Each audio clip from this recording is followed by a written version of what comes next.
Ils se sont tous donné rendez-vous à 12h30 ce 5 octobre 2009 avec le même slogan pour une Algérie libre et démocratique.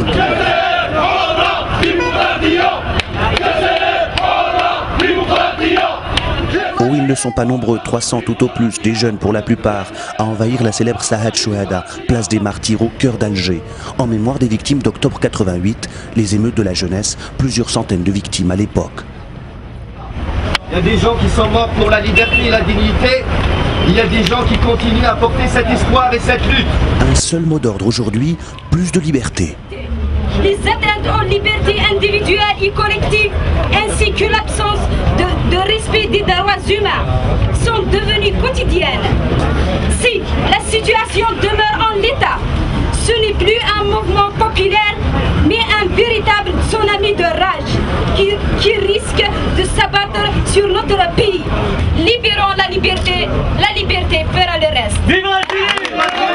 La prise de parole n'est pas évidente. Depuis 1992, date de l'état d'urgence décrété, interdiction de se rassembler sur une place publique. Ici, on se veut pour un jour agitateur de l'ordre établi. La rue doit réappartenir aux Algériennes sans autorisation, dans la liberté. Aussitôt dit, aussitôt fait. Filmés en caméra amateur, les jeunes entreprennent une marche depuis la place des Martyrs jusque la Grande Poste.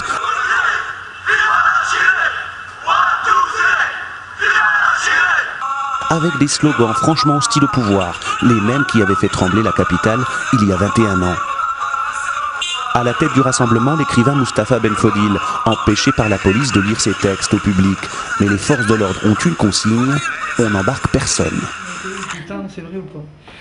Briefing, quelques heures après la marche spontanée. Ici, on en est certain, l'opération est une réussite. On a interdit un moment de littérature, mais on a vu éclore une marche comme Alger n'en a pas vu depuis longtemps. Et les messages sont passés.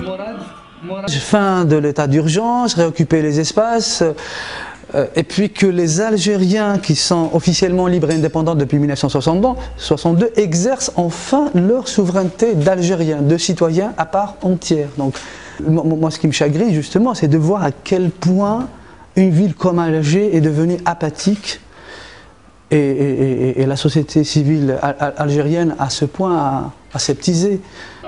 Aseptisé, peut-être parce qu'après 1988, une longue décennie noire traversait le pays. On n'avait plus tellement envie de manifester pour les libertés. À part seulement peut-être 300 personnes ce jour-là.